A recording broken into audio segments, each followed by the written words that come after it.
हर हर महादेव। मेरे प्यारे शिव भक्तों, आपके अपने परिवार अनमोल देववाणी में आज एक ऐसी सत्य घटना और महाकाल के एक ऐसे रहस्य का पर्दाफाश होने जा रहा है जिसे सुनने के बाद शायद आज रात आप सो नहीं पाएंगे। आज हम किसी किताब की कहानी नहीं सुना रहे, बल्कि साक्षात महादेव की उस अदृश्य शक्ति की बात कर रहे हैं जो आपके ठीक पीछे खड़ी है, पर आप उसे देख नहीं पा रहे। आगे बढ़ने से पहले मैं आपसे एक छोटा सा सवाल पूछता हूं। क्या कभी ऐसा हुआ है कि आप रात को अपने कमरे में अकेले सो रहे हों और अचानक रात के ठीक 2:30 बजे आपकी आंख खुले और आपको महसूस हो कि कोई बहुत बड़ा साया आपके बिस्तर के पास खड़ा है? आप डर की मारी कांपने लगें, आपकी आवाज हलक में सूख जाए और तभी उस सन्नाटे को चीरती हुई आपके कानों में एक डमरू की हल्की सी आवाज गूंज उठे। मेरे शब्दों को हल्के में मत लीजिएगा। आज की ये वीडियो कोई साधारण कहानी नहीं है। आज मैं आपको उज्जैन के महाकाल मंदिर से जुड़े एक ऐसे भक्त की दास्तान सुनाने जा रहा हूं जिसके साथ एक ऐसी खौफनाक और चमत्कारिक घटना घटी जिसने विज्ञान के भी होश उड़ा दिए।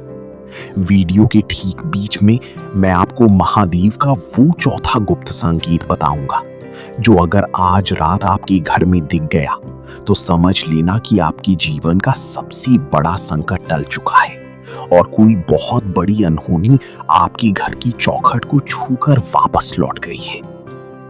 इस रहस्य को जाने बिना आज की रात मत सोइएगा, क्योंकि जो महादेव को चुनते हैं महादेव उन्हें कभी अकेला नहीं छोड़ते।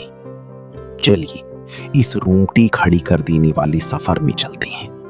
ये कहानी है राघव की। राघव एक आम इंसान था, आपकी और मेरी तरह, सीधा साधा मेहनत करने वाला, जो अपने बूढ़े माँ बाप और एक छोटी बहन के साथ एक छोटे से शहर में रहता था। राघव का एक छोटा सा कारोबार था, सब कुछ ठीक चल रहा था, लेकिन कहते हैं ना कि वक्त बदलते देर नहीं लगती। प्रारब्ध का चक्र जब घूमता है तो राजा को रंग बनते समय नहीं लगता। अचानक राघव के जीवन में एक ऐसा ग्रहण लगा कि हंसता खेलता परिवार शमशान की तरह खामोश हो गया। पहले उसका व्यापार पूरी तरह ठप हो गया, कर्ज का बोझ इतना बढ़ गया कि लोग घर आकर गालियां देने लगे। और मुसीबतें यहीं नहीं रुकी।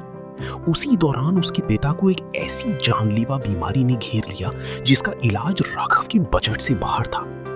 डॉक्टर उन्हें हाथ खड़े कर दिए थे और कह दिया था कि अब दवा नहीं, सिर्फ कोई दुआ ही इन्हें बचा सकती है।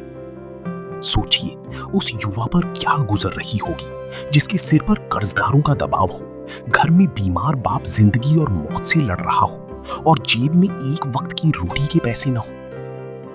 राघव पूरी तरह टूट चुका था। उसने हर उस इंसान का दरवाजा खटखटाया जिसे वो अपना दोस्त, अपना रिश्तेदार कहता था। लेकिन दुनिया का दस्तूर यही है मेरे भाइयों, जब जेब में पैसा हो तो दुनिया पूछती है कि तुम कैसी हो, और जब जेब खाली हो तो वही दुनिया रास्ता बदल लेती है। राघव को हर जगह से सिर्फ धुतकार मिली। लोग उसके सामने दरवाजे बंद कर लेते। हार कर एक रात राघव अपने शहर की पुरानी जर्जर शिव मंदिर में गया। वहां कोई भीड़ नहीं थी, कोई रोशनी नहीं थी, सिर्फ एक शिवलिंग था जो सन्नाटे में अकेला बैठा था। राघव शिवलिंग के सामने घुटनों के बल बैठ गया। उसकी आंखों से आंसुओं का सैलाब बह रहा था।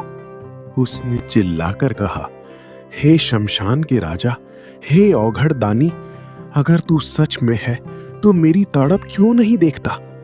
क्या तू सिर्फ अमीरों का ईश्वर है? अगर कल सुबह तक मेरे पिता की सांसें थम गईं तो मैं इस चौखट पर अपनी जान दे दूंगा, पर तेरा नाम कभी नहीं लूंगा। राघव अपनी पूरी भड़ास, अपना पूरा दर्द रो रो कर शिवलिंग के सामने निकाल चुका था। रात के करीब 11:15 बज रहे थे। मंदिर का बूढ़ा पुजारी अपनी कुटिया में सो चुका था। राघव वहीं फर्श पर सिर रखकर सिसक रहा था। तभी वहां एक ऐसी घटना घटी जिसने राघव के शरीर के सारे रोंगटे खड़े कर दिए। मंदिर के गर्भगृह में एक छोटा सा घी का दीपक जल रहा था। बाहर तेज हवा चल रही थी, खिड़कियां खड़खड़ा रही थीं। कायदे से उस तेज हवा में दीपक को बुझ जाना चाहिए था, लेकिन राघव ने देखा कि वो दीपक बुझा नहीं, बल्कि उसकी लौ अचानक 1 फुट ऊंची उठ गई। हवा के थपेड़ों के बीच भी वो लौ बिल्कुल स्थिर हो गई, जैसे कोई अदृश्य शक्ति उसे अपने हाथों से ढके हुए हो। राघव फटी आंखों से उस दीपक को देखने लगा। तभी उसने गौर किया कि उस लौ के भीतर एक आकृति बन रही थी। वो आकृति किसी साधारण आग की नहीं थी। ध्यान से देखने पर उसमें एक त्रिशूल और 3 आंखें साफ दिखाई दे रही थी। मंदिर का वो अंधेरा कोना अचानक सूर्य की तरह चमक उठा। ये साक्षात महादेव का पहला नया संगीत था। जब आप अपनी जिंदगी की आखिरी हद पर आकर अपनी अहंकार को मिटाकर रो देते हैं, तब महादेव आपकी परीक्षा लेना बंद कर देते हैं। राघव को उस जलते हुए दीपक से एक अजीब सी गर्माहट महसूस हुई। उसका जो मन 1 मिनट पहले तक आत्महत्या करने की सोच रहा था, वहां अचानक एक अजब सी शांति छा गई। उसे ऐसा लगा मानो कोई उसके कानों में फूंक मारकर कह रहा हो, डरो मत वत्स, खेल अभी खत्म नहीं हुआ है। राघव उस मंदिर से उठा। उसके कदम अभी भी डगमगा रहे थे, लेकिन दिल का बोझ हल्का हो चुका था। जब वो रात के करीब 1 बजे अपने घर पहुंचा, तो घर में पसरा सन्नाटा देखकर उसका दिल बैठ गया। उसने सोचा कि शायद कुछ अनहोनी हो चुकी है। वो दबे पांव अपने पिता के कमरे की तरफ बढ़ा। उसने देखा कि उसके पिता, जो पिछले 1 महीने से दर्द के मारे तड़प रहे थे, वो बहुत ही सुकून की नींद सो रहे थे। उनके चेहरे पर कोई शिकन नहीं थी। राघव ने राहत की सांस ली और अपने कमरे में आकर लेट गया। ठीक 2:30 बजे पूरे शहर की बिजली गुल हो गई। चारों तरफ घाघ अंधेरा छा गया। अचानक राघव को महसूस हुआ कि उसके कमरे का तापमान बर्फ की तरह ठंडा हो गया है। इतनी ठंड कि उसकी सांसों से धुआं निकलने लगा। तभी उसके घर के मुख्य दरवाजे पर 3 बार जोर से दस्तक हुई। खट खट खट। इस सन्नाटे में उस दस्तक ने राघव की होश उड़ा दिए। वो डरते कांपते हुए बाहर आया। उसने जैसे ही दरवाजा खोला, सामने कोई नहीं था। पूरी गली सुनसान थी। लेकिन जैसे ही उसने नीचे देखा, चौखट पर ताजे बेलपत्र और भस्म की एक मुट्ठी रखी हुई थी। और सबसे हैरान करने वाली बात, उस बेलपत्र पर चंदन से साक्षात ओम लिखा हुआ था। ये महाकाल का दूसरा सबसे बड़ा संकेत था। जब स्वयं काल का रचयिता आपके दुखों को मिटाने की ठान लेता है, तो वे किसी न किसी रूप में आपके घर की चौखट तक खींचे चले आते हैं। राघव ने उस भस्म को उठाया और रोते हुए अपने पिता के माथे पर लगा दिया। और जानते हैं क्या हुआ? सुबह जब डॉक्टर चेकअप के लिए आए, तो उनके हाथ से रिपोर्ट छूट गई। जो कैंसर पिता के पूरे शरीर में फैल चुका था, उसका एक अंश भी शरीर में बाकी नहीं था। डॉक्टर हैरान थे कि ये कोई विज्ञान नहीं, ये सरासर कोई चमत्कार है। अनमोल देववाणी के मेरे प्यारे भाइयों और बहनों, कहानी यहीं खत्म नहीं होती। असली रहस्य तो अब शुरू होता है। पिता के ठीक होने के बाद राघव के जीवन में वो तीसरा संकेत दिखा, जो शायद आज आपके भीतर भी मौजूद हो। राघव ने महसूस किया कि अब उसे दुनिया की किसी चीज से डर नहीं लगता। कर्जदार जो पहले गालियां देते थे, वे अचानक खुद उसके पास आए और बहुत ही शालीनता से बात करने लगे। रास्ते अपने आप खुलने लगे। राघव को एक ऐसी नौकरी का ऑफर मिला जिसने उसके सारे कर्ज को कुछ ही महीनों में साफ कर दिया। लेकिन राघव को हर पल एक अजीब सा अनुभव होता था।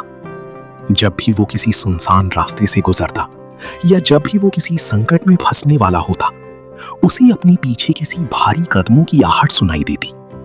ऐसा लगता मानो कोई 7 फुट लंबा जटाधारी सन्यासी उसके पीछे पीछे उसकी ढाल बनकर चल रहा हो। एक बार जब एक तेज रफ्तार ट्रक उसकी बाइक को टक्कर मारने ही वाला था, राघव को साफ महसूस हुआ कि किसी विशाल शक्तिशाली अदृश्य हाथ ने उसकी बाइक को खींचकर फुटपाथ पर कर दिया। ट्रक ड्राइवर ने बाद में कसम खाकर कहा था कि मुझे लगा कि तुम्हारी मौत पक्की है, लेकिन मुझे ऐसा दिखा मानो किसी ने तुम्हें हवा में उठा लिया हो। ये है महादेव की भक्ति की शक्ति। जब वे आपके जीवन की बागडोर संभालते हैं तो वे सिर्फ आपकी परेशानियां दूर नहीं करते, वे आपके पूरे अस्तित्व की चारों तरफ एक ऐसा सुरक्षा कवच बना देते हैं जिसे ब्रह्मांड की कोई भी नकारात्मक शक्ति भेद नहीं सकती। मेरे प्रिय शिव भक्तों, अब समय आ गया है उस चौथे गुप्त संकेत को जानने का, जिसका वादा मैंने वीडियो की शुरुआत में किया था। ध्यान से सुनिएगा। अगर पिछले कुछ दिनों में आपके घर के मंदिर में रखी शिव की मूर्ति या तस्वीर के सामने बिना किसी हवा के अचानक कोई कपूर या धूप बत्ती अपने आप तेज जलने लगे, या फिर आपको अचानक रात को सोते समय सपने में एक बहुत बड़ा काला नाग दिखाई दे जो आपको काटे नहीं बल्कि आपके सामने फन फैलाकर शांत खड़ा रहे और आपको देखकर चला जाए, तो समझ लेना मेरे दोस्तों, ये साक्षात महाकाल की चिट्ठी है। इसका मतलब है कि काल आपके घर की चौखट तक आया तो था, लेकिन आपके महादेव ने उसका रास्ता रोक दिया और आपकी बला को अपने सिर पर ले लिया।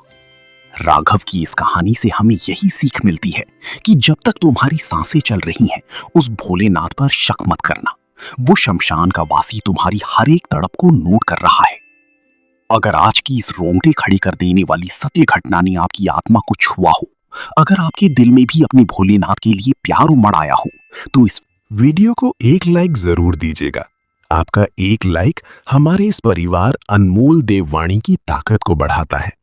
ऐसी ही दिव्य, सच्ची और अद्भुत शिव गाथाओं से जुड़े रहने के लिए चैनल को अभी सब्सक्राइब करें और बेल आइकन दबाना बिल्कुल ना भूलें, ताकि महादेव की अगली गूंज सबसे पहले आपके कानों तक पहुंचे। कमेंट बॉक्स को महादेव की जयकारों से भर दीजिए। पूरी श्रद्धा के साथ लिखिए जय महाकाल या हर हर महादेव। अगर आपके जीवन में भी महादेव का ऐसा कोई चमत्कार हुआ है तो कमेंट में जरूर बताएं, ताकि किसी निराश मन को फिर से जीने की वजह मिल सके। महादेव आप सभी के परिवारों की रक्षा करें, सबको सुख और अटूट शांति दें। जल्द ही मिलेंगे एक नए रहस्य और एक नई गाथा के साथ।